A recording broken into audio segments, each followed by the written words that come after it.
That never gets old. Never, never. Mind you, we've only done it twice, but it's still pretty fun. I don't think it'll ever get old. I don't either. How's it going? Going pretty good, guys. Brandon, how are you on your end? Better this time. I'm glad you guys can hear me now. Yeah, we got the audio issues straightened out, huh? Yeah, we got it pretty good there, I think. Do we have any Spooky? What's going on, guys? Call them out. Who we got Good in the to house? have you in the room.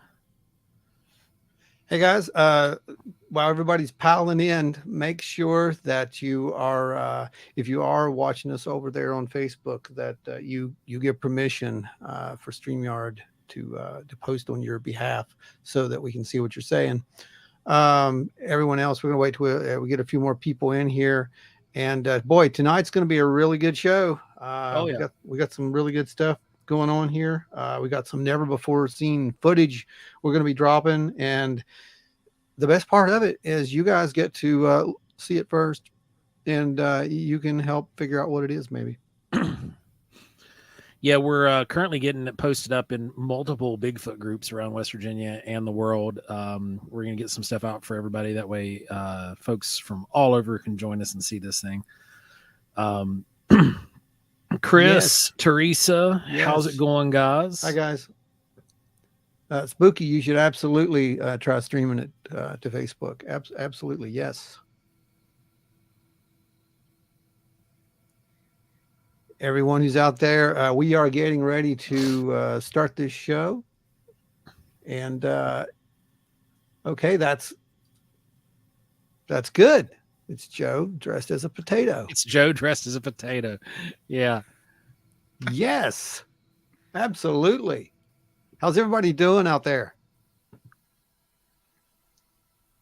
So far, it's we've got everybody over there on YouTube tuning in. Thanks for joining YouTube us. People. Yes. We're just going to hang out here for a little bit and just kind of chat back and forth. We can get some more folks going. Yep, get some more folks in, guys. Share it out to your friends so we can get the audience a little bit bigger, because we've got some really cool stuff to talk about, and I really want to get some ideas from some people. Yep, and this is the first time we have been live on Facebook. Yeah, last week we had some technical difficulties. We got to get that link activated, but this week we are on there. I'm still having technical difficulties with Facebook that I shall not talk about.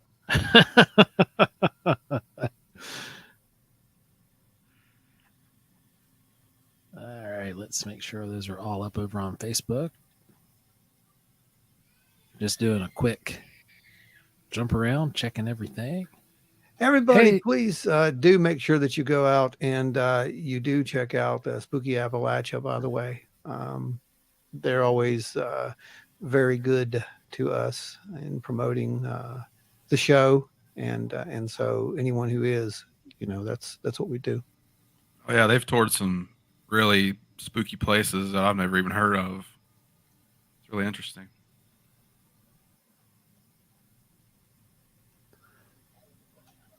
All right. Yeah, I think we're a magic number, don't you? I think we're good. Yeah, we're up on several joints here, so we're ready to rock and roll. Again, like Ron said, if you guys are listening to us on Facebook, make sure that when you're watching that you give StreamYard permission to show us your name.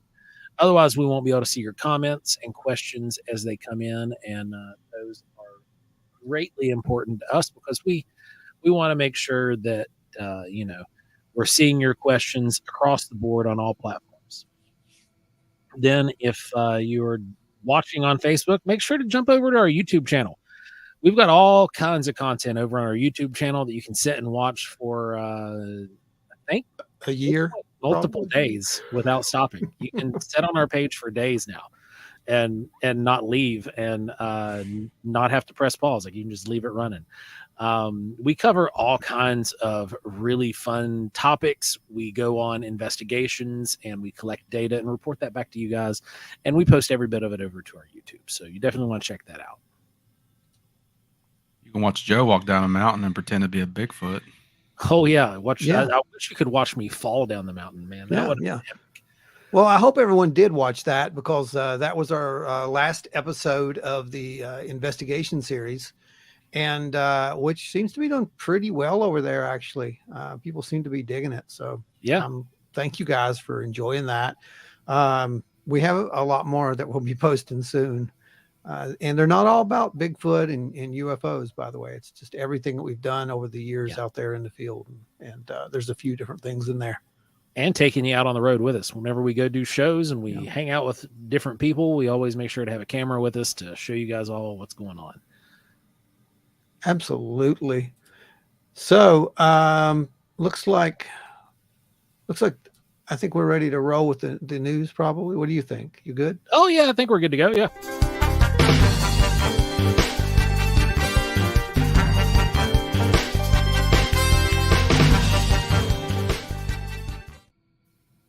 Oh, the music ended. I know, right? So this week in the news, it's been better than last couple weeks. We had quite a few interesting things pop up. What is on deck first, guys? Where did our news correspondent go? This is not This is your segment, man. Where did you go? You see what happens? You see what happens during live shows, guys. You just can't keep good help, guys. This is unbelievable. Wait. Oh. Well, okay. There he is. He's back. Sorry, I got abducted for a second. I saw that. Clearly, that UFO behind you snatched you up. Yeah, you got to watch real. that UFO, man. For real. All right, so which one of these little news stories you guys want to start off with? The one that I found most interesting was that they have found a way to use Wi-Fi to see people through the walls. Oh man. Yeah, wasn't this like predicted in the movie Eraser back in the day? Like starring Arnold Schwarzenegger? I remember that actually, yeah. I don't know. I don't know if they were using Wi-Fi, but either way. This is what it looked like. This is terrifying. For so many reasons. It sort of reminds me of the experiments they were doing back in the 60s trying to use psychics to do the same thing, but now they've figured out how to get computers to do it. Computers work better and are more predictable. But here's the thing that I really thought was interesting about this. If you really look into this, what they're doing is it's using the same engine that like an SLS camera uses. So what it's doing basically is it's assigning where it thinks the Wi-Fi device is, the phone or whatever you've got. It's kind of watching where that moves. It's like, oh, that's in a hip pocket, or oh, it's in someone's hand, or etc. And it kind of assigns these 3D models to where it would match up. This is just brilliant, first of all, and it's terrifying at all at the same time. It's the one thing I'm concerned about is it might actually be able to teach AI how to make fingers now. Well, maybe make things harder to read. It's possible. I mean, it could possibly do that, I suppose. I mean, it could also teach AI, I guess, how to find us. Yeah. But last thing we need. Yeah, I mean, it's amazing to me though that you can do this with tech. This is it's quite a scary use of technology. It's a bit 1984-ish. It's a little scary. Yeah. Yeah. Like why would we want to know these things about? Well, who would want to know these things? I think that's more important. You should ask yourself who would want to know these things, right? And then the enormous amount of just security breach. You talk about stolen identity, man. This goes beyond all that. So yeah, I don't imagine if it anything. gets the capability to like scan an entire city at one time. I just don't see any use for it.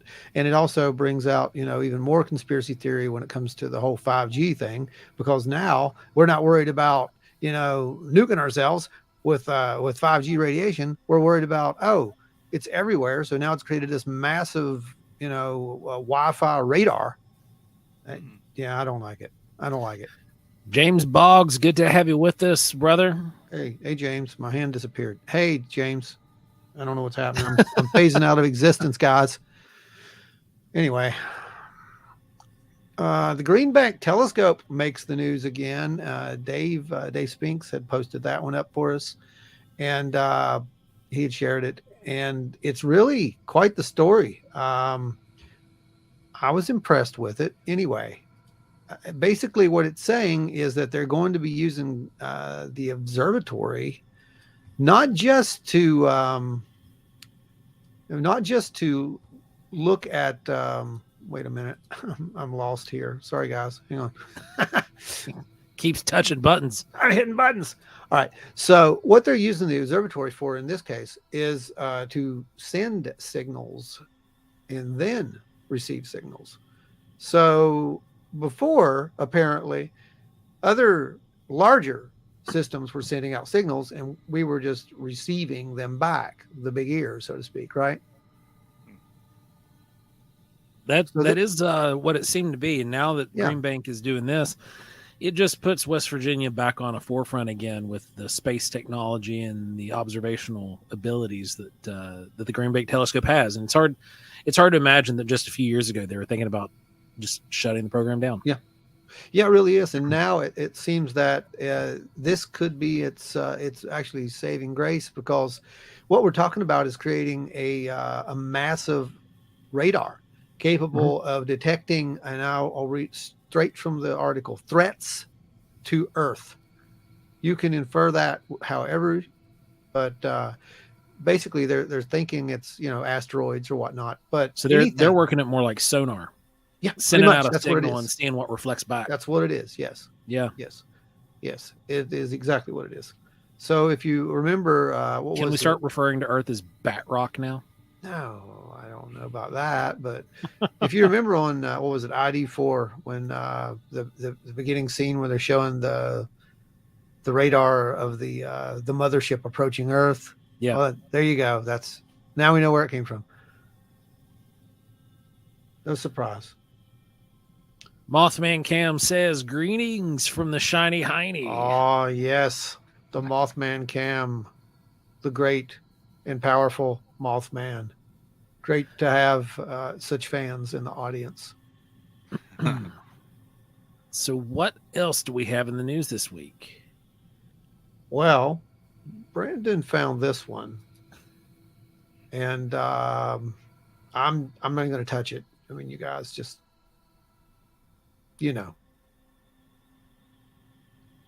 it's a dodo story, and for whatever reason, we're going to bring the dodo back to life, right? Why not? I mean, it's not like we had 6 movies about why we shouldn't do that. I mean, it starts with dodos, guys.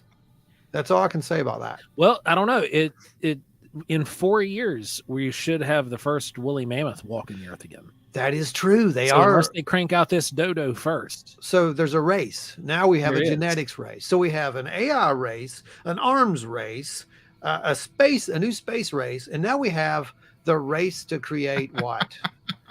Brandon, better watch what you say. No more talking smack about your mother-in-law on the show. She's in the room.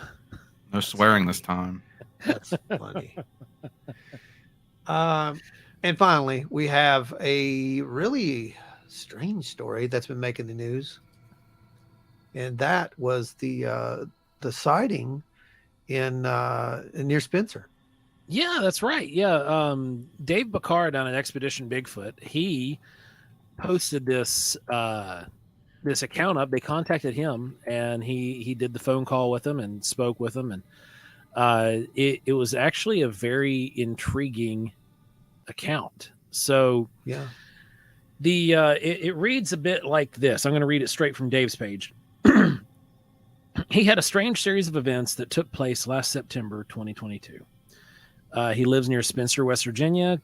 He's retired Army, and basically a couple weeks before the main encounter, he had rock stacks that he was finding around the creek on his property, and it's just he and his elderly mother that live on this property. No one else is frequenting it. No kids that would be playing in the creek, do anything like that. A couple days later, he found another large rock stack on the opposite side of the creek. Thought it was weird, but didn't think it was scary. Then 2 weeks later, he gets up in the middle of the night around 3 a.m. and he looked out on his porch. Anybody who's ex-military, 3 a.m. and 4 a.m. seem to be popular times for us to wake up just to go take a leak in the morning. So just because that's what Tommy used to wake up for work. But it just once it gets ingrained in you like that, you just keep waking up over and over and over at the same time. So he looked out at his porch and he saw that his garage light was on, and it's a motion sensor garage light. Sound familiar yet, Ron? Yeah, Then he of grabbed course. his pistol and flashlight, and he was shining it through the screen door, and he saw some deer moving across his property, grazing just up on the hill. He gently opened up the door, moved out onto the porch, and he didn't want to spook the deer. He didn't want to let the screen door slam shut, anything like that. But then, as he was checking out the deer, he heard this incredibly loud scream. It started out high pitched like a siren and then ended on a low moan. It finished with this guttural ape sound. So again, sounded familiar here? Wow. He shined his flashlight around him. He saw the deer again, and all of the deer on the hill were frozen. He then heard the scream again, same as the first. Long, high, low end, followed by the guttural ape sounds. He then heard a third. Both were so loud that he could feel the vibration in his chest. Again, we've had that in multiple accounts. There you go. Yeah, I'm sure. Yeah. He then picked up on some red eye shine from the flashlight, 3 feet off the ground at first, moving from behind one tree, then to another. He then saw a second pair of red eyes and then a third pair of red eyes. He then could hear the things moving from behind the trees, getting closer to the porch. He's got a full walk around porch on his house, just to give you an idea. And he was still picking up the frozen deer too. He was still seeing these deer frozen out in the field, not moving. They were still in the same place. He found it really odd that, he could not pick up an outline of these creatures, just their red eyes, 3 feet off the ground, moving closer to his position. Then he remembered his buddy was spending the night over on the couch, and he ran to go get him. When he got him, they both went out to the porch, and these things were still there. As they watched these things with red eyes moving around, the men were talking loud to one another. At this point, they didn't care if they were scaring the deer off. Yeah. They were trying to let themselves be known and make sure that this, whatever was out there, knew that they were there too. The deer still hadn't moved, even though that they were speaking louder. He's been a hunter his whole life, and anybody who's been out in the woods knows that when whitetail deer hear the mouse bark, They're gone. Yeah. So apparently these things then stood up. They went from 3 feet tall to 9 feet tall in the blink of an eye. He went out and he measured things the next morning. These things were seemingly crawling around, getting closer to the porch. He had a couple of times he said a couple of times how weird it was that he could not pick up an outline. Well, it makes sense why he couldn't pick up an outline, because they were down so low to the ground. And the light's just really hard to discern when you're looking at the ground like that. After it stood up, they went inside. They came back out about 15 minutes later, and the red eyes were all gone, but the deer were still out in the field. The next night, he cautiously shined his flashlight around, but all he saw was more deer. Then he made another strange observation. The deer were about in the same location as the creatures were, and he could plainly see them with the flashlight. So he noted that he found that very odd, how he could see the other deer and make out more than just an outline, but he couldn't even see the outline of the strange creatures. His daughter also seen something very weird at her grandmother's house about 15 miles away when she was a young child. He always dismissed it and didn't really believe the story until he had his own encounter. That's pretty crazy stuff. I mean, it's not uncommon, I guess, for, if you do have deer around, I have deer out back that will literally come up and stand. They don't care. They've got, and you're in the city. Us. Yeah. And I'm in the city.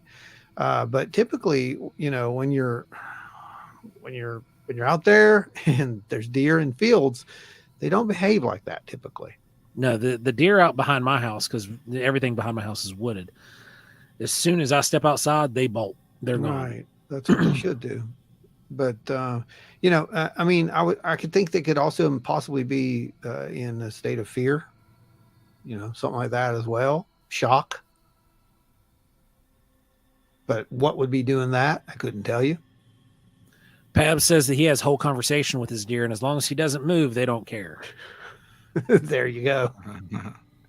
Patrick Noble, good to have you back with us, buddy. I'll give a Only shout time out I've to ever seen deer. everybody who popped in here while we were talking. There's a couple of people there. Oh, you did. You got Patrick Noble. Sorry, never mind. Hi, Patrick. Anyway, What were you going to say, Brandon? The only time I've ever seen deer freeze like that is when they're trying to figure out what's around them. Yeah, yeah, when they can't figure out. And see, here's from a naturalist perspective. This is one of my favorite topics to hit on. You know, everybody takes a dump on infrasound, right? Infrasound's real. We know it works. We weaponize it for humans and all that good stuff. It doesn't really do a whole lot that we can really figure out. But what it does in nature is it makes it impossible for the creatures to hear where a subject is coming from, because that sound is so high or low in frequency, whether it's subsonic or infrasonic. It can be they can be subsonic frequency or infrasonic. Either one of those frequencies, you cannot identify its source. You can't. That's why you'll, if you go into some buildings, they'll have these infrasonic alerts or subsonic alarms that will start going off and whatnot, and you can't locate where they're at. They're hidden in the walls. You can't find them. You'll bust out every single spot in a wall trying to find them, but you'll never hit one. So what happens is if these creatures are using infrasonic waves hitting these creatures, it's not paralyzing them. They're not in fear. They're not like, it's not like it's using infrasound to zap them or anything at this point. It's using it as a way to confuse them, because they can't identify where the threat's coming from. They don't know which is the safe exit. They can't establish, which way do I run? I don't know where to run. All of these areas could be dangerous. So they freeze. Yeah. Opportunity for a predator to take a strike out in the wide open where you're not having to dodge around trees and brush. Yeah. Yeah. Well, that's all fine and good, but what was this thing that could apparently change shape and go from 3 feet to 9 feet tall with glowing red eyes? He said be the question. Seemed to be crawling. Yeah, weird. And there's a lot of reports of Bigfoot doing this weird spider crawl. Okay, it's the spider crawl Bigfoot thing. I've heard this before. Yeah. And I remember when I was doing the Bigfoot talk in St. Albans and Brandon was there, that was one of the things that he brought up. Do you want to go into a little bit more depth on that? Yeah. It's like a modified military crawl. It's more like when Bugs Bunny would like walk on his toes, kind of like that. Huh. Wow. So very weird. That is a very strange thing that again points to the fact that if whatever we are talking about, right, is a very stealthy and cunning creature, i.e., very, very, very intelligent. Well, yeah, the only reason you would be using anything like that is for ambush or evasion. Yeah, exactly. And we know that, whatever they are, they apparently do like to put themselves into the position of reconnaissance. I'm pretty sure that Bigfoot can make the brown note if he wants. Probably. Probably, Pabs. Probably. When me and Ron were out at the farm and we had that weird encounter, that kind of, if it didn't make the brown note, I was about to anyway. That's true. It was really weird. The feeling that came over me at that point was just really bizarre. Yeah. I felt like I had peed myself, but I hadn't. So what do you think that was? Like, now that we've thought about it for so long. It's been well, what, I'm not really sure. Being completely honest, it was some kind of carrier wave. Yeah. Obviously some kind of carrier wave. What that wave was, I mean, I wished we'd had instrumentation on us to detect it. Now we won't have that problem. Emily Will says, I heard that they can spider crawl faster than they can walk, and that just puts an extra level of creepy. Yes, that would, in fact. amp up the creep factor. All right, here's the thing. If we're out there and Bigfoot starts spider crawling, I'm just going to let you know I'm probably going to be out. Because... Hey, just to let you, before we go further, that's a comment from Facebook. What? Oh, it is. We got Yep. Emily Wills is watching on Facebook. All right, how much are you paying her, Brandon? Thank you, Emily. Patrick Noble. What? Okay, there we go.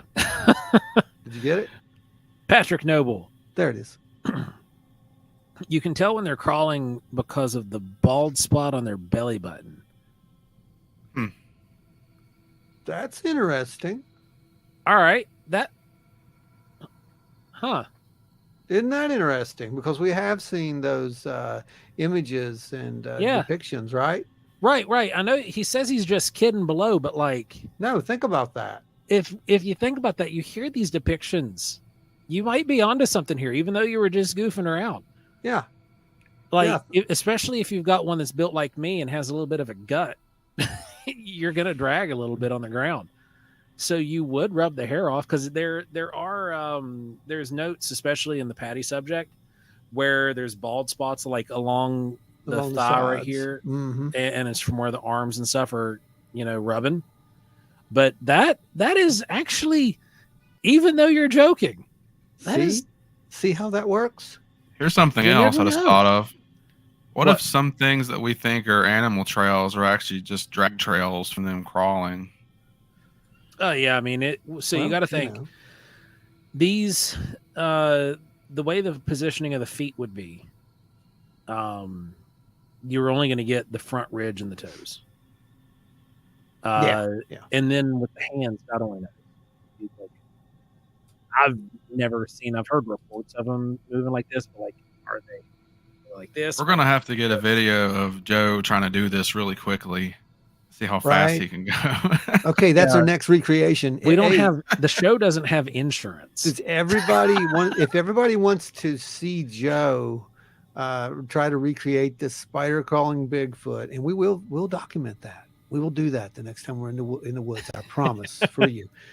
All you have to do is share this with one of your friends, and then say you shared it. It'll be done. Who am I kidding? We're probably going to do it anyway, because man, you want to see that. You're welcome, Joe. Yeah. Thanks, guys. Yeah. So, I don't know. I don't even know who that is. Who's what? Natalie Clausen, thanks for joining the show. Thanks for popping into the comments. I'm not sure who Robin McRae is. I don't think that I've heard that name.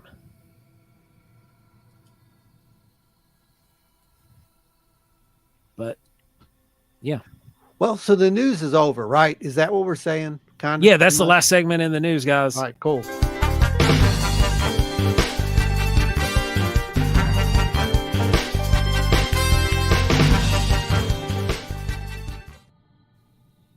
Okay, the music stopped. You're good.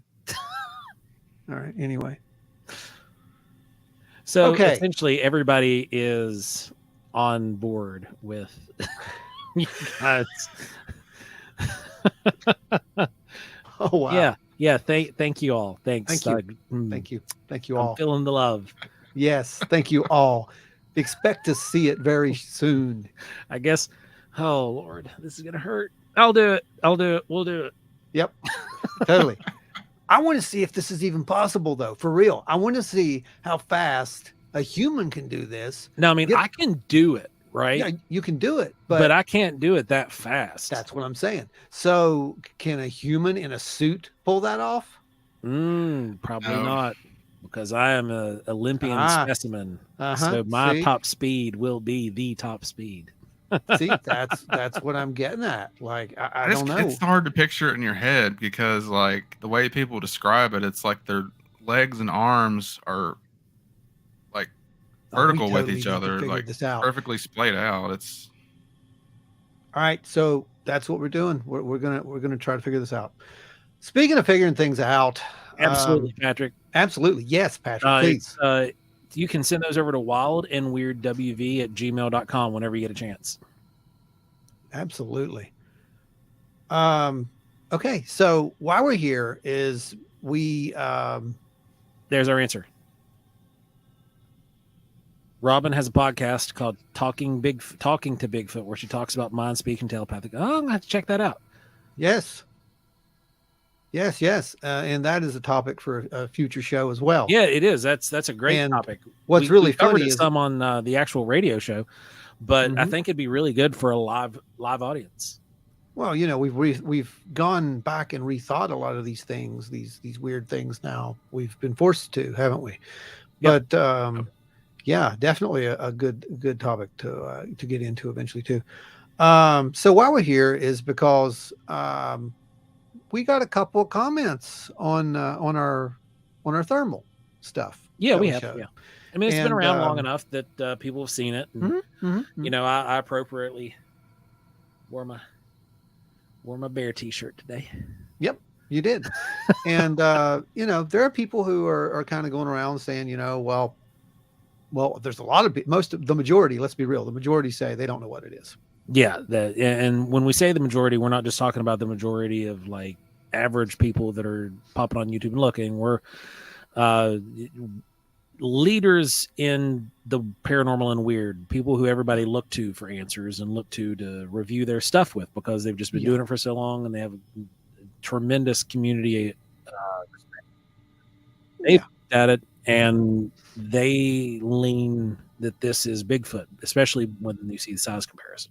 Now, I don't know what a Bigfoot is to say that it's Bigfoot, so I couldn't tell you that it's Bigfoot. That is a good statement. Well, I couldn't say that it's Bigfoot anymore, and I could say that it's a gray alien. I mean, it's bigger than a gray alien, but maybe not. I don't know. A little bit. But what I'm getting at is we don't know what it is. We only know and have a pretty good idea of what it's not. And someone had said, you know, that it was a bear. It was a hunter, a few other things. It's very important to understand that the very first thing that we ruled out was a hunter. The very first thing. And it was also the very first thing that was offered to us as an explanation. It was. And it's also very easy to rule out a bear. And the easiest way to rule out a bear is based off the locomotion. Well, before we say any more or do any more, let's go ahead and show the clip. I'm going to play the clip.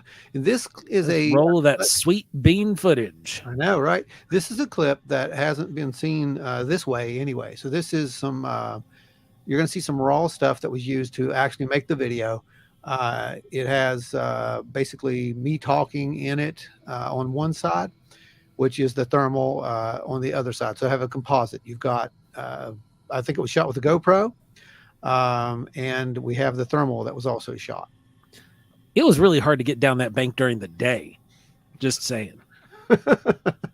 Yeah, it was. I don't know why a hunter would be out there with no light, pitch black by himself. We'll go there. So Pabs has the answer. I know. I approve. Yeah, we think it was that too. But here is part of that footage. And, as you can see, guys, like, we don't take ourselves so seriously. A lot of people seem to think that we are these hyper serious researchers. We are serious researchers, but like, we can, you know, we get down with the funny stuff too. If you don't have a balance, then you have no humor, and if you have no humor, then I don't know what you are. Maybe you're a robot. Anyway, here we go.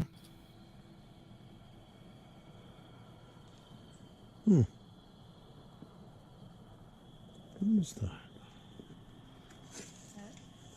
Hey, Jesse. Go. Come over here. What is it? I don't know. Tell me. What's going on? What is that? Something's down there. I don't know. It's on the left side of that tree. You see it? It's moving. Well, we're doing thermal next, so we can look down in the valley. Yeah, there's something down in the valley. Look at that. What is that? I don't know. Yeah, there's something down there.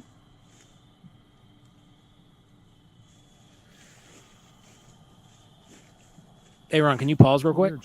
Yeah, it does. Yeah, it does. You guys want to go to the thermal station and see if we can see this? Because it's going to be on the other side of this valley here. So we'll be able to look down in there where he's getting this right now. Whoa. Did you see that? Are you recording? Yes, I'm recording. And that was the clip. I also have gone in and cut it up for us even further and did some movie magic. Did you add a gray alien? No, I didn't add a gray alien. Jeez, you guys. So just to give you guys some context as what you were seeing there in the frame, the red light that you were seeing in the bottom right-hand corner of that frame was an infrared splash light. It is for night vision cameras. It's how night vision cameras operate properly. And had there been a light source down in that ravine, it would have picked up the light source and it would have been like a beacon out in the middle of a storm. And there was no light. Not even a red emitter, nothing. No light whatsoever. Oh, no, there was that camera would have picked there. Yeah, it was. I don't know what that was. I'll be 100% honest with you. But let's look at this. I did this because we were on the show there the other night, and it was, they had a stabilized version. He stabilized it for us. Yeah. And so I was like, hey, I wonder how to do that. So I learned how to do it. So I stabilized it for us today. And I'm going to show that next. So let me grab this and pull it down here on monitor number 2. Okay. Ready on this end. And now, go back over here. Can you guys see that? There it is. Yep. Okay. So here's the stabilized version.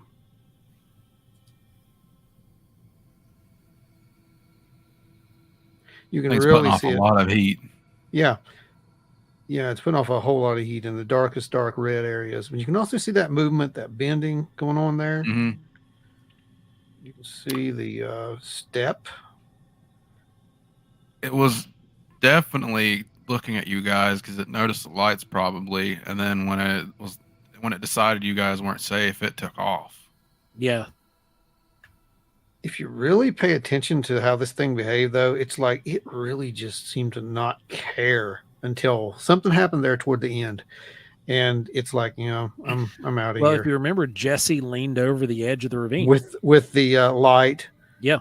Yeah. Looks like to me too. You can kind of see its shoulders. It's yeah, you facing can see the straight at shoulder, you guys, and then it turns. Oh, totally. It's yeah, you can see the shoulders and you can see the butt, and when it steps off, you can see its left foot.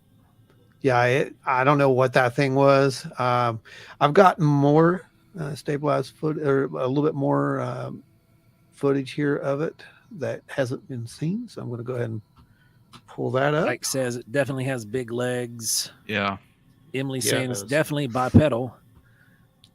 Ike says yes. I agree to all those things. And while he's fishing for this little segment, remember Small Town Monsters is running their Kickstarter right now.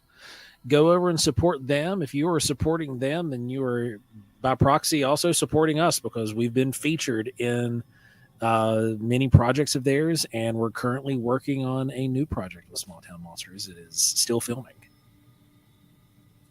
That one's going to be a fun one. Oh, that's going to be a very fun one, and we're not going to say any more about that. Yeah. Because it'll be surprise. A big surprise. Big surprise. Okay. Here is actual speed on this one.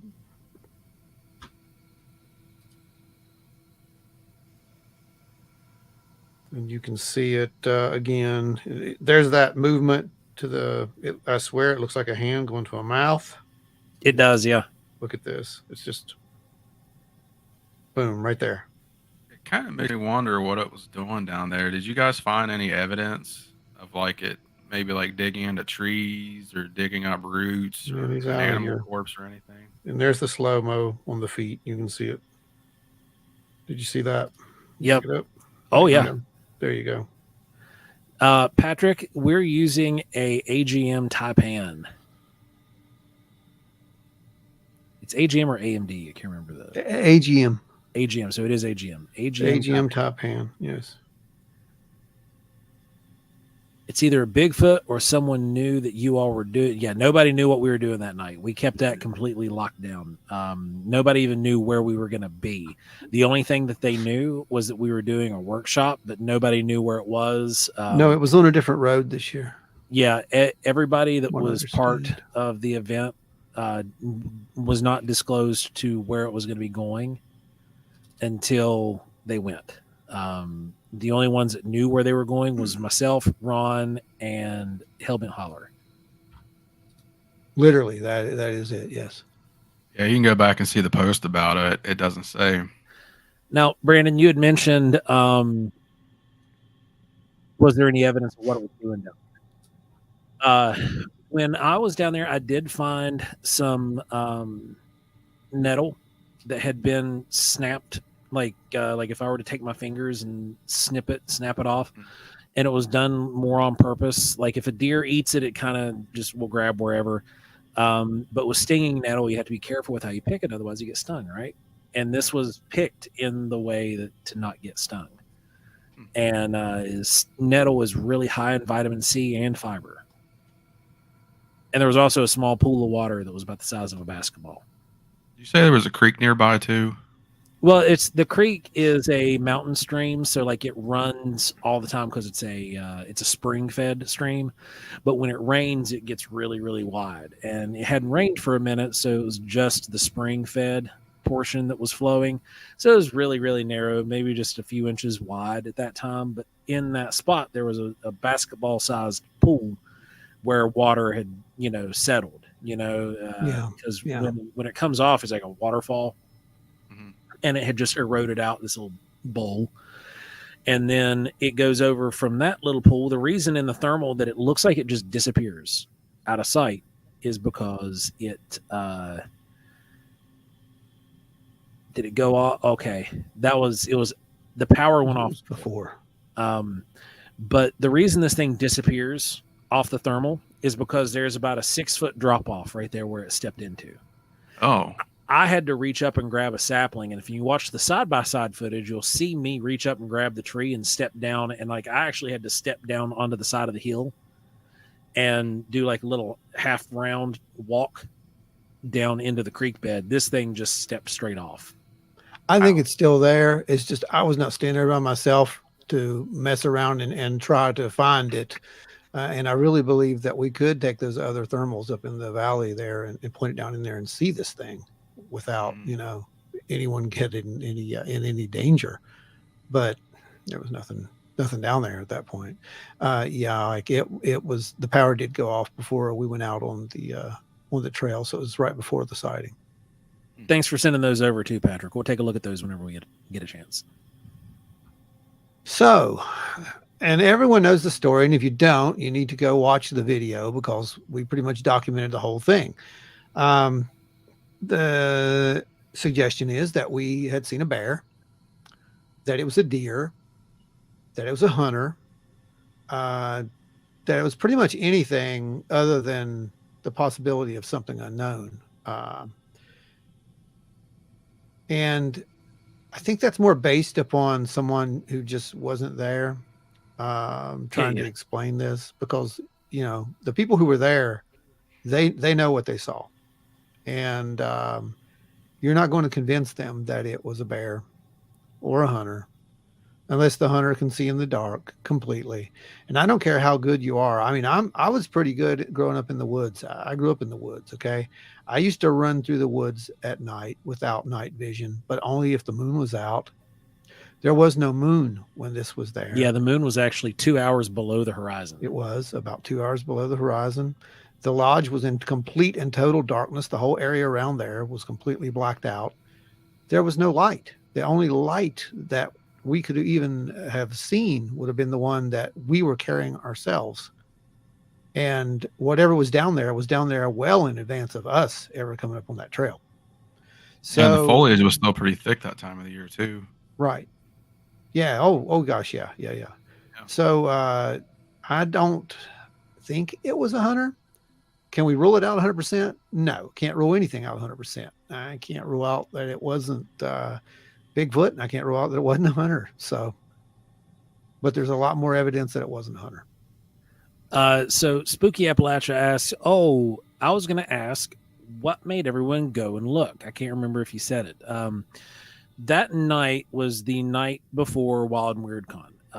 Generally, on the night before Wild and Weird Con, when we hosted in Logan, we have a workshop the night before, and we do an outdoor nighttime workshop. So, not an investigation; it's a demo. Yeah, it's a demonstration. You how to use equipment, nothing more. It's not a real investigation. Now, mind you, we in the past we have hosted Wild and Weird Con in a location that has activity, so it just worked in its benefit that there was Bigfoot reports that came from that area. Now, the nighttime investigation workshop is not like Ron said, it's not a real investigation. It's just showing you how to use the equipment.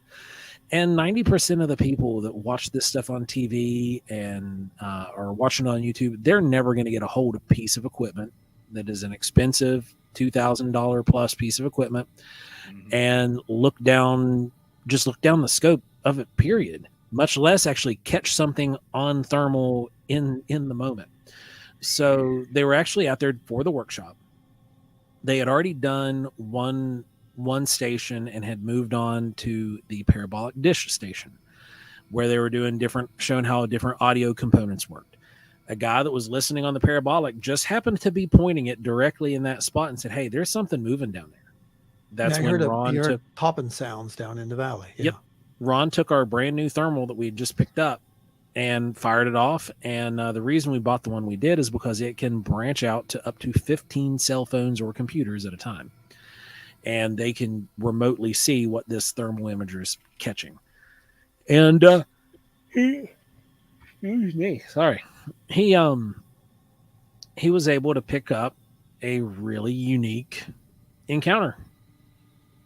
And it was completely by chance. There was no one knew where we were going to be for the workshop except for the hosts, and everybody else was unaware. No, like the general public didn't know where it was going to be.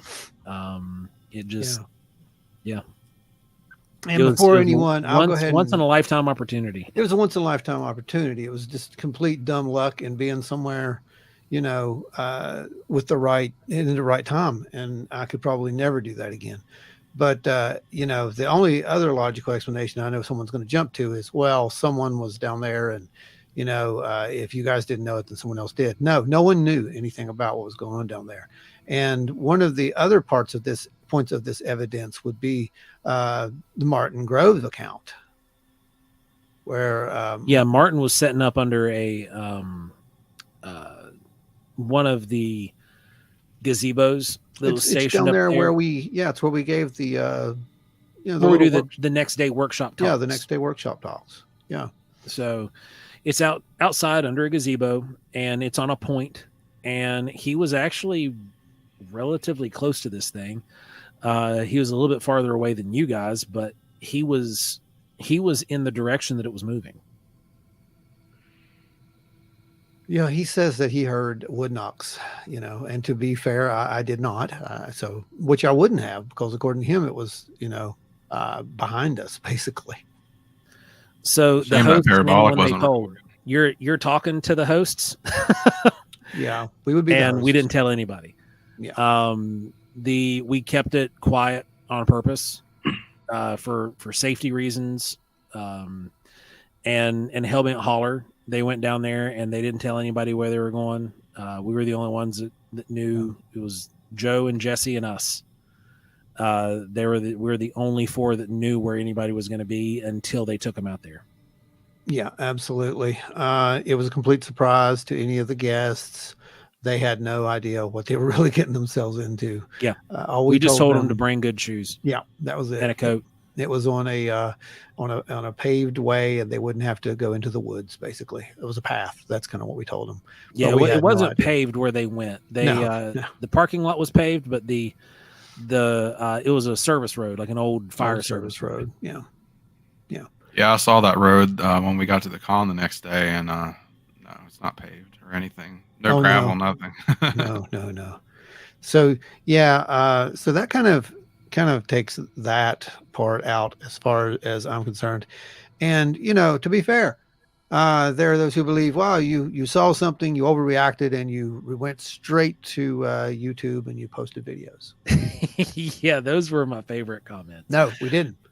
What happened that night was, thank God, we were at Wild and Weird Con. And if you don't know what that means, you really should probably come, because you get to meet people like I'm about to talk about, who can actually answer questions like that for you if you have had a sighting.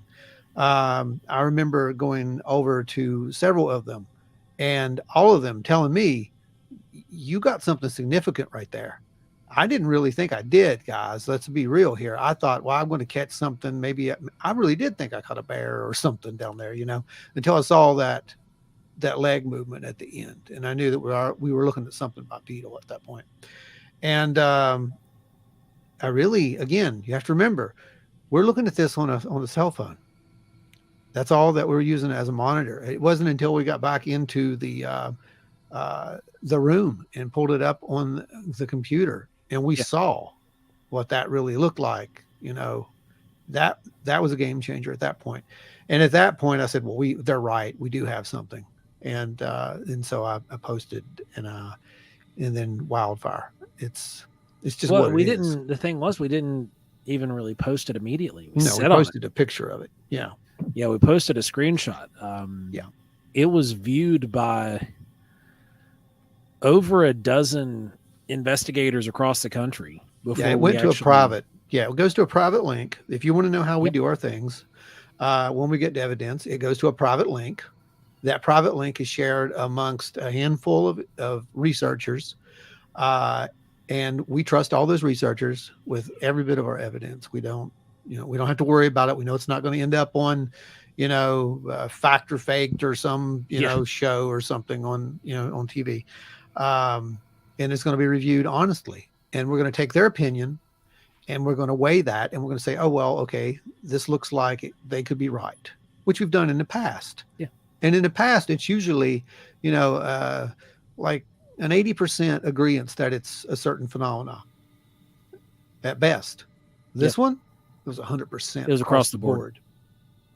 100% across the board. And with that, I can't, and I'm talking about veterans. I'm not talking about people who, just got some new toys and went out in the woods and started playing last year. I'm talking about real investigators. And 25, 30 years in the field. Yeah, that's what I'm talking about. those kinds of guys. Yeah. So when someone like that looks at you and says, I think you got a Bigfoot, even if you don't want to admit that, even if you don't want to claim that, you have to say, okay, what do you do with that? I'm not going to argue with them. I mean, did you get the side-by-side by chance? That's on the actual video. I don't want to give everything away. So the side-by-side is on the last video of investigations, and that shows you beside it. And when you were down in the valley and we're trying to do the height and size comparison. When Ron has a glimpse of me going down into the valley at first, and I'm a completely different caller. So I'm going to explain this to you guys first. I'm a completely different caller on the thermal because I fell and slid 60 feet. And it had been raining pretty heavily, and the ground was wet. So my clothes got soaked. And my body heat was coming through the wet clothes. And so by the time from where I started off versus where we ended up, I was wet and sweaty and hot, and I was showing up a whole lot more red than what I was to begin with. I'd also peeled my jacket off because that was the only thing left that was dry. And I wanted to keep it that way because it was about 38 degrees that day. And when I made it up to the top of the rim, I wanted to be able to put my my jacket back on and not freeze. Yeah. So that's the Bigfoot thing. Guys, you're all out there. What's your verdict? I want to hear from you right now before we move on to the next bit of footage. And this is footage some of you have, well, all of you have never seen. Something I wanted to bring up too is if you guys were hoaxing it, what's the first thing hoaxers try to do? They try to make money off of it. Oh yeah. Oh, absolutely, yeah. They're trying to sell it, put it on TV, something like that.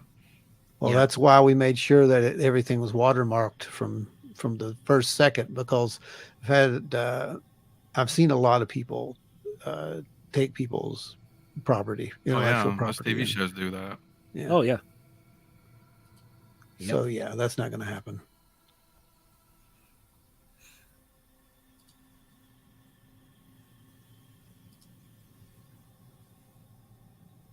So next up, we've got some never before seen thermal video. I think this is me and Ron are the only two who's actually seen these. We are going to actually do a little background on this first. And the background is pretty simple. We've talked about this multiple times. This is the UAP video, if no one knows what we're talking about. This happened the next day when we went out that evening to go up and try to get down in that valley and see what that thing was. And on the way back out, Joe's out there scanning the skies. Actually, we're scanning around for B-roll, and Joe decides to scan out there in the skies, and he finds something odd, and that kind of sets this clip up.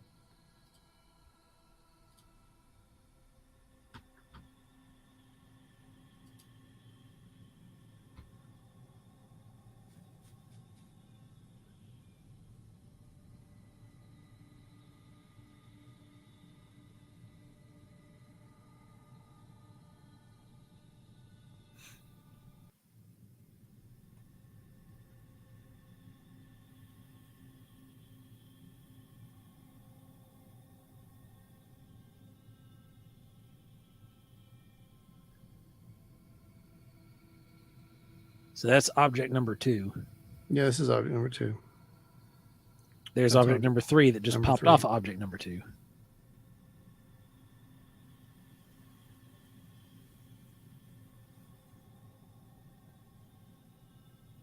Now, the movement and behavior of these things, here it is slowed down. You're going to see this one come in, and it just zips. I mean, that thing is moving. I slowed it down 50%, and you can see the speed at which this thing enters the frame.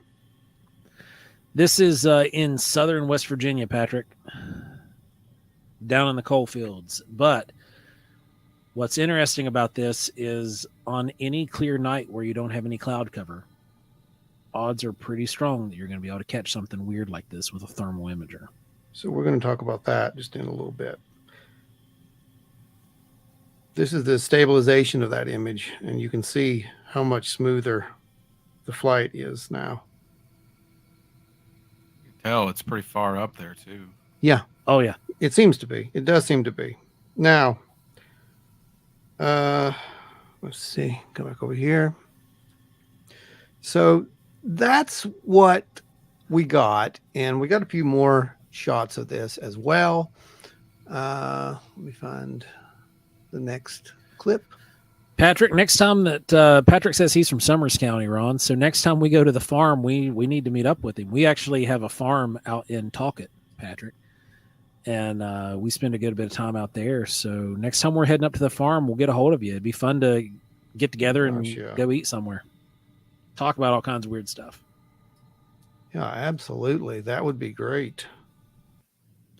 All right, I'm pulling up clip number 2 now. This is the spooky. 100% agree. What do you say? If you have a thermal imager and you can get out and look at the sky, do it. Yeah, I absolutely agree. And this is a call out to people who do have thermal imagers, by the way. Go out there, and if we can figure out how to get it on the gimbal, maybe you can help with that, Pabs. I don't know. Yeah, because the hookup for it, it's it only has the screw and the gimbals, because we own 3 gimbals. We might be able to get it on the Ronin. I don't know. I actually have considered this, so I don't know if it's possible or not.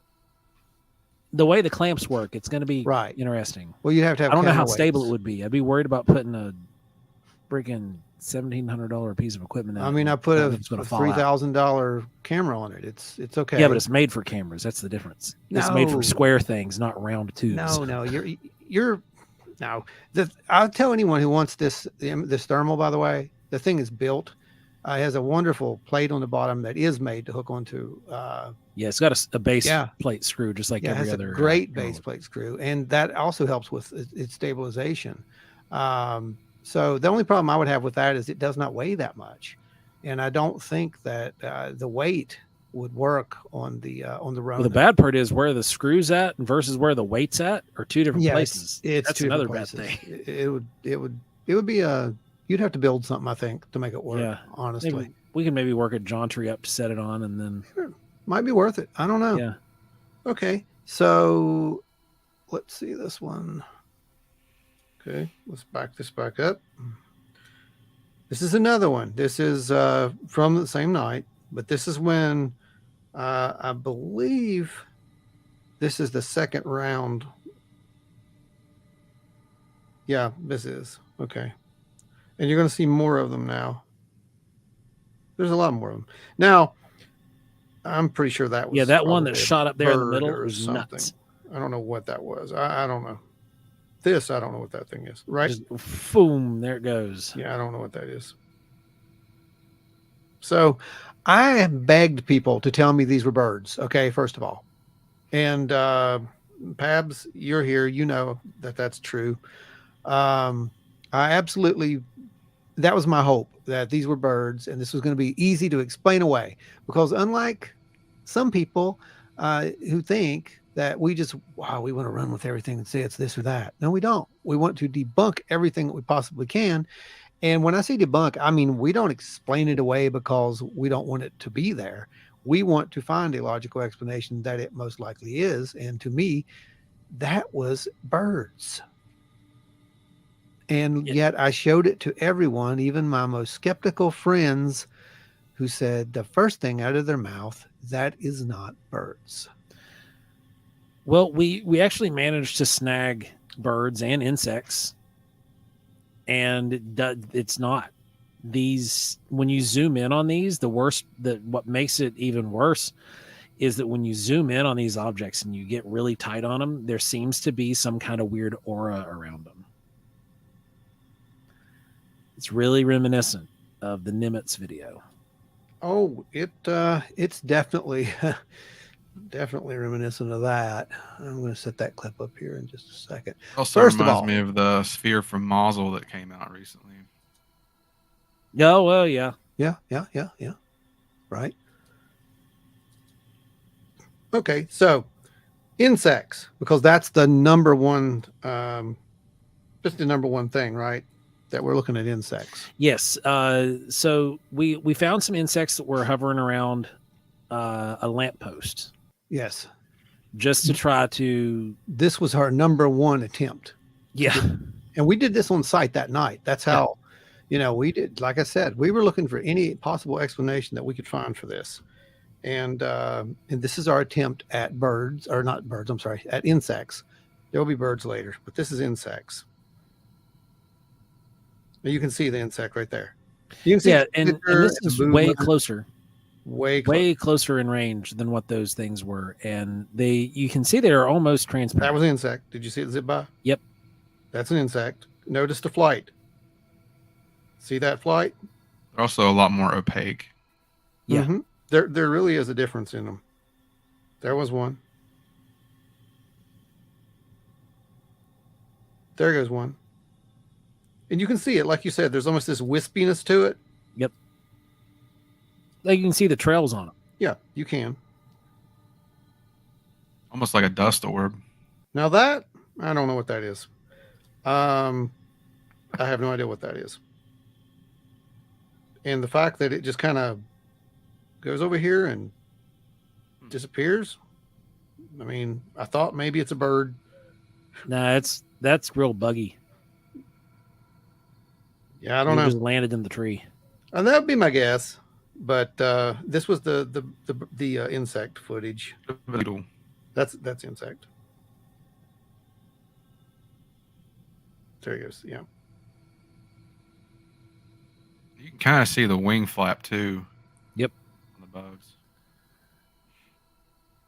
Now here we see a mixture of UAP and bugs. And that's just to show that there's multiple explanations for these things that we are seeing. Some of these we can absolutely say, yeah, that's an insect. These other things, we can't say that. And so let me find the never before seen footage for you guys and get you to weigh in on it. Because quite honestly, I need some answers on this one.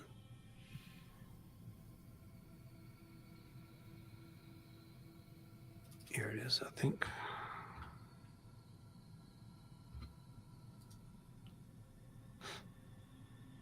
That's not it. Let's try that again. I had too many open.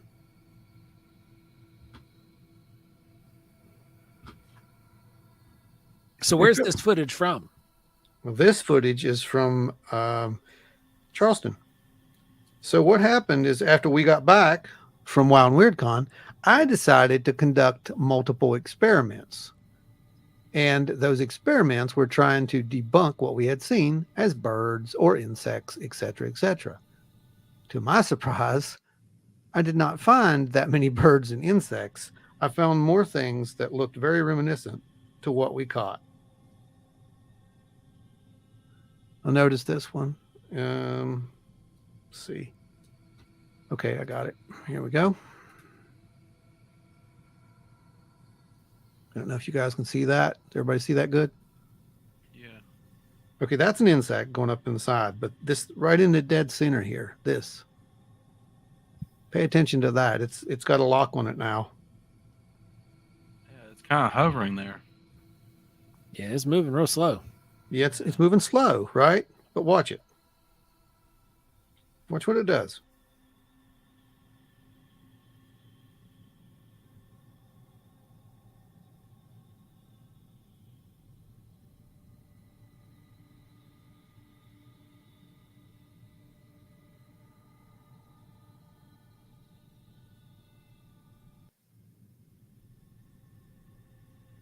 That was the mode change there. That's what happened. And I'm zoomed in a little bit on as well so you can see it.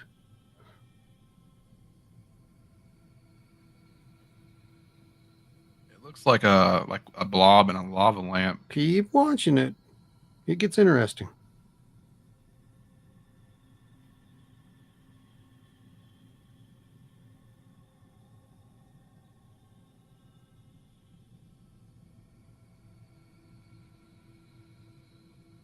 Now you can see the shape almost seems to be changing.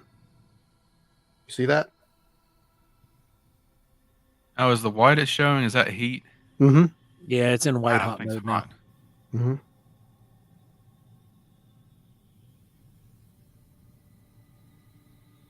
Trying to keep it in there.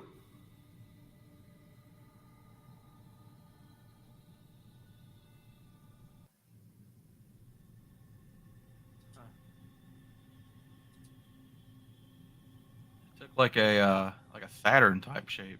Huh. Yeah. It actually is a little bit of a Saturn type shape. Now, Travis had told me possibly it was a helicopter. You know, maybe. I didn't hear a helicopter.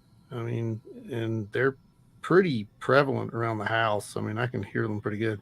That's a sharpened up version. That's why it looks more choppy.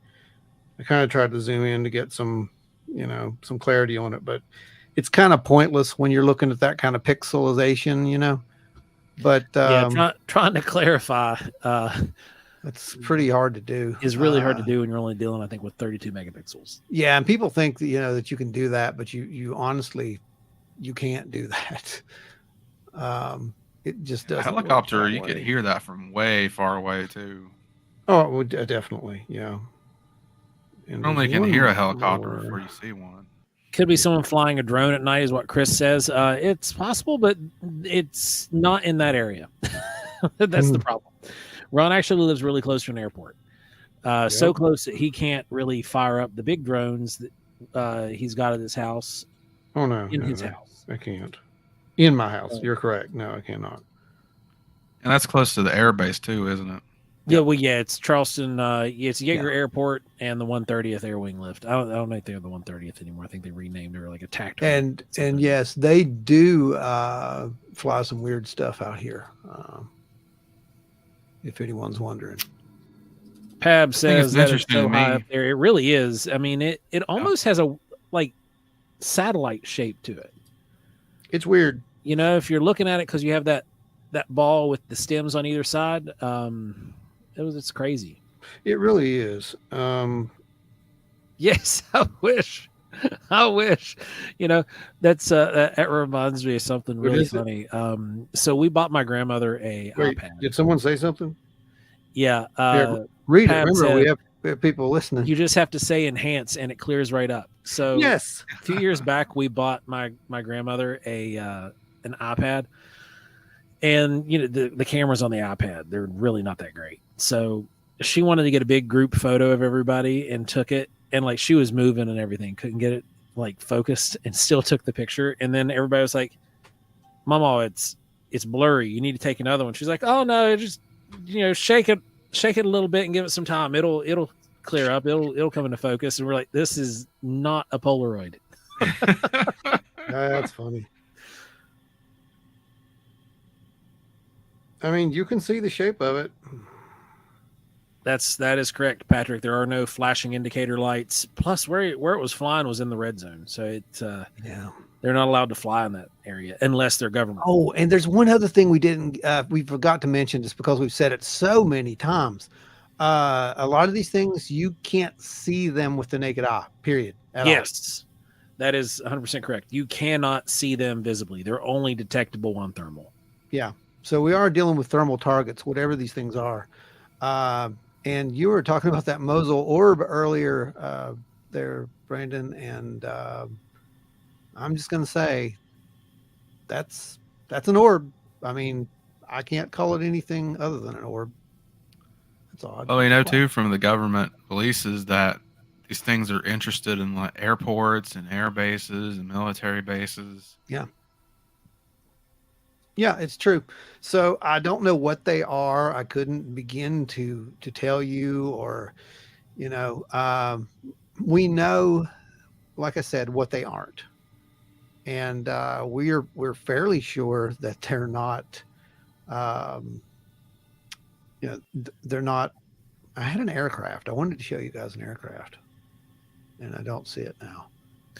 But basically, see, that's what I was thinking, Pabs. Is that one could be something in low Earth orbit. It's possible. Well, okay. Now here's our problem, and but wouldn't it be moving at a pretty good rate of clip at that point? If it was in low Earth orbit, like it'd be scooting. You would think. I would think, but also, I don't know that we can really pick something up in low Earth orbit. Because according to the specs of our device, here it is. This is the specs of our thermal unit. Everybody, that's our most number one question is what did you shoot it with? So that's what we're going to address here right now. And this is the system, this is the unit. And here are the specs on that unit. So what you see here is important. The detection range. Now, this is what Ben Hansen was talking to me about. He said that it could only see, 900 meters or something, right? But that is a resolution of a 6-foot object at 900 meters. If something is bigger, that's why I was trying to find the plane, because I have thermal imaged the planes, the jets flying over. And they don't look like what you just seen. They look like a jet. They move, very slowly across the sky, and you can tell it's a jet. I also confirmed that's a jet because I had binoculars at the time and could see the anti-collision warning lights on the aircraft, the strobes. But the detection range is 900 meters. So for a 6-foot object. For a 6-foot object. So I just wanted to put that out there. People ask about it all the time. And I would imagine a larger object that's warm, you're going to see it. James says the Romans noticed these things moving up and down the spectrum of visible light. They named them specters. Hey, there you go. Right. Then Pab's saying it did move too randomly for it to be low Earth orbit as well. Yeah. Now that I think about it. Yeah, I think so too. But yeah, I wanted you guys to look at the footage and, to feel free, judge it, because we're still looking for answers. I mean, this has been out there to a lot of people. And when I say a lot of people, I mean, literally, I don't know. There's so many researchers who have looked at that UAP footage that we shot. Yeah. And nobody can put a finger on it. Like, it's just no, like, wow. Yeah. That's interesting. yeah. The best it looks a whole lot like a lot of the government footage. Yeah. The best they can do is drones. And I'm going to tell you, I don't think those were drones, at least not ours. Okay. Right. I'll say this because I have addressed this in the past. And if those were drones, they were not our drones, meaning that we were not flying those drones. Could they be surveillance drones from another country? If they are, we've got issues. Yep. Yeah. Because whatever that is moving faster than, and you don't see them, guys. This is the thing. You don't see them. You can go out there with your binoculars, and I have, trust me. I looked for nights on end for these things. You can go out there and you won't see them. They're not there unless you point a thermal, and then they show up. It's really odd. And the thing is, you got to have a clear night. If you have clouds, you got to remember clouds act as a thermal blanket, and it's going to create a barrier that we're not going to be able to see through. It doesn't matter how hot whatever it is behind it is, we're not going to be able to detect it because it's picking up that thermal barrier. Yeah, absolutely. So we've pretty much found these things at multiple locations now, and we've started kind of collecting data on that. It's kind of a little side project that we've been running for a while now. They've been collected in Joe's area, in my area. They've been collected, obviously, in Logan. They've been collected at Myrtle Beach. And we have been taking these readings everywhere we can when there's a clear sky. We were also, we conducted the experiment in St. Albans during one of the meetings. It was during a cloudy night, and lo and behold, nothing. So far, all we know is we cannot detect them when it's cloudy. So what that leads to is that it is above the cloud bank. Unless there's a break in the clouds, and then we can see them. Yeah. So it's either above the cloud banks or it's hiding around the clouds themselves, knowing that it's a thermal shield. Yeah. Again, terrifying if that's what we're talking about, right? Well, I mean, there was an entire horror movie just made right summer dedicated to that with Nope. So I finally got to sit down and watch that movie too. It's pretty good. I have not seen it. It's pretty interesting. Is it? Yeah, the UFO is a living organism. Okay, I could see that because, and I'm going to go there with this because look at the movement of these things. Yeah, it's intelligent. So it's either being guided by something that can think way faster than we can, or what you said, or it's alive and it thinks way faster than we can. It could be both things, right? It could be both. I mean, there are those who believe that some of these UAP may in fact be artificial intelligence tests, some kind of vehicle, possibly, or even us from the future. I don't know. I don't really see that myself, but hey, let's put everything on the table because that's what we're here for. So what do you guys think about the UAP UFO footage that we've put up here and the Bigfoot footage? You guys have any questions around either of those? The floor is yours. Oh, and this is also Pabs. You said will-o'-the-wisp just in daylight. The funny thing about this, I can't detect these in daylight. This is only at dusk or late at night. It is the only time we've ever picked these things up. How many times have you deployed it during the day? About I know it lives with you. Yeah, about 3 times that I've taken it out. So, and I can tell you this, when it got cold, we haven't had any hits. Huh.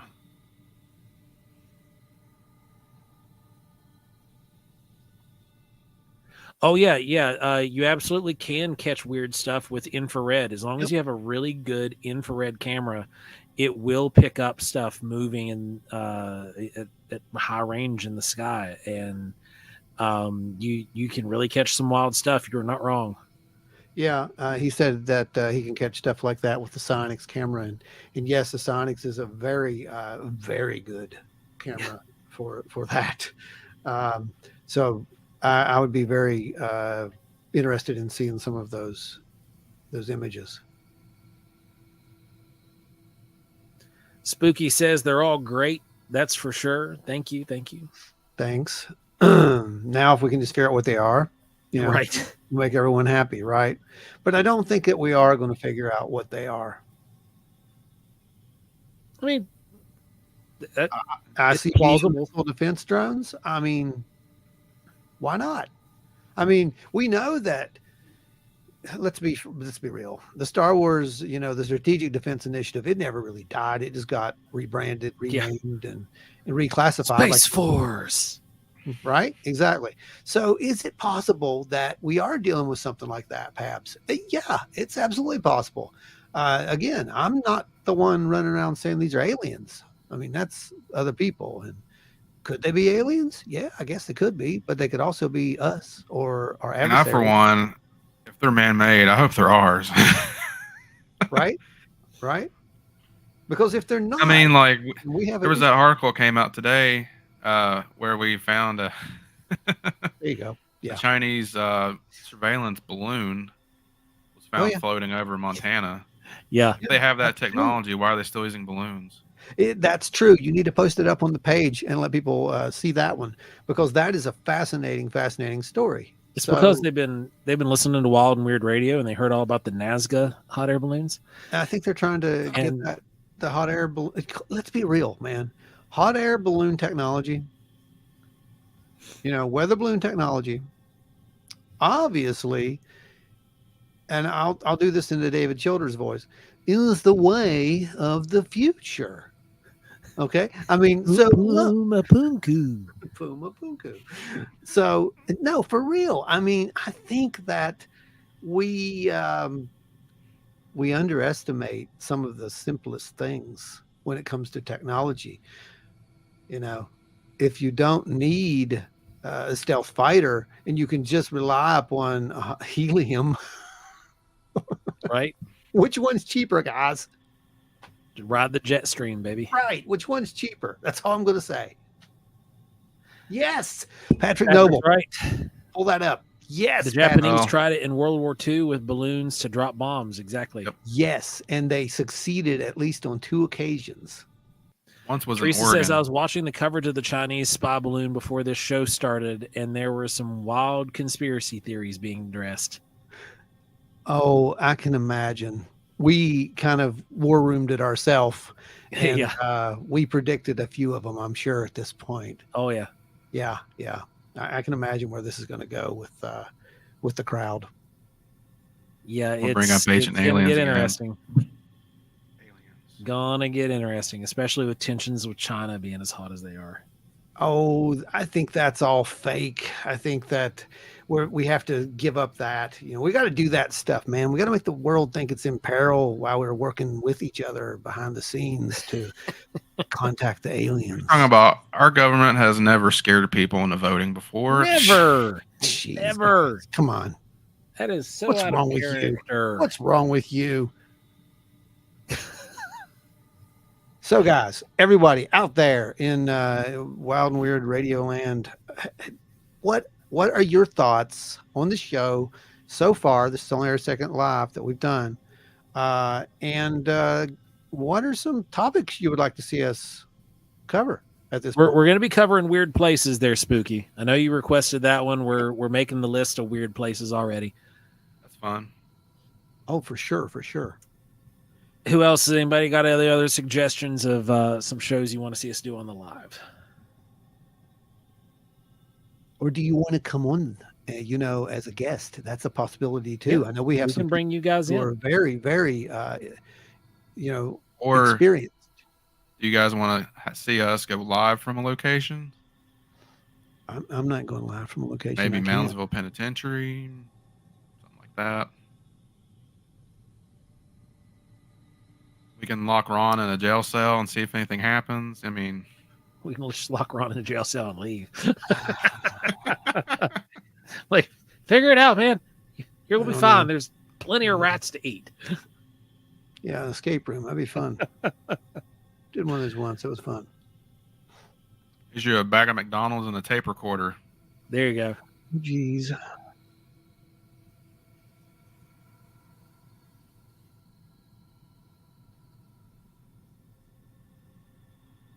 Beaded Drum, I appreciate that you guys try to debunk things before assuming it's something extraterrestrial or whatnot. I got in here a bit late, but glad I made it. We're glad you made it around too. Beaded I'm Drum. glad you made it too. Glad you made it too, Jen. Yeah, we showed a bit of the footage and, you know, tried to go over some explanations for what it is and so forth. And you can always catch this on the replay if you did come in late. So, it'll be up. The replay will be perpetual. You can catch it wherever. This one will probably do very well. There's a lot of stuff that hasn't been covered openly, but I will say this is hopefully this is the last time that we have to address this subject. So we wanted to really just, you know, pull it apart, you know, piece by piece, pixel by pixel, and go over it like that. Just wanted to beat the squatch out of it, huh? We wanted to beat the squatch out of our own stuff. Yeah, exactly. I assumed that Beaded Drum was Jen, but I didn't want to say Jen and be wrong. Totally Jen. But James Boggs, maybe talk about past sightings. That would be a good one. Just let us know what kind of sightings, Bigfoot sightings, UFO sightings, all the above sightings. We can cover a bunch of old West Virginia stuff and a bunch of old, like, famous sightings too. Go and beat the squatch out of some of the most famous sightings out there. I think that'd be a fun live show. Beat the squatch out of it, really? Yeah, man. Go rip it apart. See which ones we think are legit and which ones we think are, you know, not so much. Okay. We could do that. Yeah, I think that'd be a good show. James, thanks for the idea. That's a great idea, James. Yep, James says all the above. So yeah. Okay. We're on the same page. All right, that's your show then. We can just live from the national in search park. of episode. Those. We could do that. I think New River is the only one we were going to actually have reception in. We have reception? Yeah. Then he says, I wish I could come on, but screaming kids. Duct tape, dude. That's what I do. That's why you can't hear mine. Mine are like taped to the wall and to the ceiling fan. So it's not true.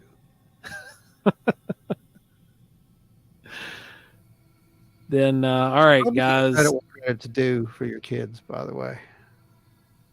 We could do a little bit about the Flatwoods Monster, I guess, especially seeing as how we got a Flatwoods Monster convention coming up. We have a what now? If you guys are remembering, we do have the Flatwoods Monster Convention coming up. Go check us out there. We're going to be hanging out. We've got plenty of people coming. We've got Creature Replica, Small Town Monsters, the Flatwoods Museum, Dave Spink's World of Weird, and of course Wild and Weird West Virginia as the main sponsors and pushers behind this show. You definitely want to come check it out. We've got some amazing speakers and vendors lined up, and lodging is available on site. There's a ton of parking as well. So it's right off the interstate exit there in Flatwoods. You cannot miss it. That picture is actually taken just below the interstate. So yeah, that is a massive building. Come check that one out. It is a massive building. Emily Wills, I love listening to local listener stories, maybe something like that as a segment. Yeah, we can try to do something like that. If we can get people to share them, yes, absolutely. For whatever reason, people don't like to share their stories with us. It's really hilarious. They'll do it at the tables, but they won't. Wills, I've had twins screaming the whole time. Yeah, live from Pies and Pints. That, my friend. Let's do it. Let's make it happen. And you know whose bill it happens on anyway. So you're definitely coming. No, we've got a signal there. So yeah, that's what we're gonna do. We'll just do what do we call it? Like pizza and Pies, Pints, and Paranormal. Pies, Pints, and yep, let's do it. Pies, Pints, and Paranormal. We're doing it. Yep, live. Maybe we could sell tickets to it. I'm personally James says he interested lives less than 1 mile from the Flatwood sighting. You're going to have to definitely make it up to the convention James. center on September 9th. We're going to be up there, and It's going to be a good time, man. You'll enjoy it. And next time we come up that way, we always eat at the spot. We'll give you a shout out or something, and you can swing by and meet us. That'd be fun to sit down and get a burger. Sure, absolutely. Here's a question for James. Do you know anybody who actually saw it originally? Or know anybody who knows somebody that did? Thank you, Patrick. We appreciate you hanging out with us, man. Oh, absolutely, Patrick. I've stayed there. It's massive. Well, guys, I do believe that is going to wrap us up for this week's live show. Thanks for hanging out, everybody. It has been an absolute blast. We appreciate every one of you guys. We got 10 more people than last week actually hanging out in the room with us. So it's growth is huge. It's great. I'll take it. That's how we grow. Yeah. And so tell your friends about the show. Every Thursday we're going to be doing this. And then we're going to have the regular, Wild and Weird Radio podcast will be up as well. Then, it's a good time. We really enjoy hanging out with you guys. We like doing the live show. It's a fun change of pace because, there's a whole lot of moving pieces behind Wild and Weird Radio. And when we're doing the live, it's just fun and organic. We get to enjoy it a little bit more. Not that we don't enjoy Wild and Weird Radio. I don't have to edit a lot. That's the beautiful part about this. Right. I mean, this is amazing. And you guys get to be here to see it. So, and if we mess up, we mess up. Ooh.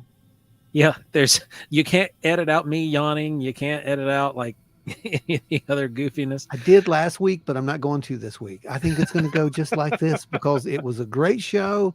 I liked it. I think everything was great. All you people who showed up, your Facebook people who showed up, God bless you. I don't know how you did it, but I'm glad to have you here. Got them in here, baby. I'm glad to have you here. Well, guys, go if you've had a sighting, go to wildandweirdwv.com, click the sighting report, send it in there. If you got some show ideas for us, head them over to wildandweirdwv@gmail.com, send them in there.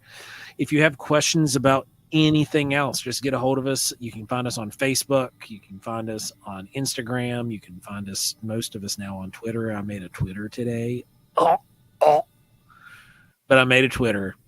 Brandon, you can find Brandon as the Horror Brandon on Twitter. I'm Joe Perdue on TikTok and Skinwalker Sculpts on Instagram, and Ron is the Mothman Artist on TikTok and Lanham Ron on Instagram. You can find all the weird stuff we do over there and keep up to date with the other craziness that we're involved in. We're involved in a lot of craziness. Yeah. It keeps us busy for sure. We really are. We're involved in a whole lot of craziness. So, did guys, we mention apparently? Yeah, I guess. Did we mention our next appearance? I guess, or is it our next appearance? Oh yeah, Dave's event, the that West Virginia Monster Con, April 28th, 29th, and 30th. We're going to be there, speaking and selling stuff and hanging out, and it's in Richwood, West Virginia. The location is beautiful. You're right outside the Monongahela Forest, and you're right on one of the fish rivers. So, and it won't, this is going to be in April, so chances are it won't be a blizzard this year. Yeah. Poor Dave. He put so much into it last year. They had a good turnout, but it just wasn't. We got hit hours before they did. And literally, there was no way to leave. Literally, we couldn't be there, and it really was bad. But for us, but we had to stay home in case the power went out, and we had to fire up generators for geckos. And yes, that's a real thing. So, guys, thanks for joining Brandon, Ron, and myself here on Wild and Weird Radio Live. You guys are vastly appreciated, and we will see you next time. Stay wild and weird, everybody. Do you have any words of wisdom for anyone, Joe? Words of wisdom, parting words of wisdom? Oh. No? Well, no. Remember, if you can swim, there's always potatoes. Oh, jeez. Anyway, good night, everyone.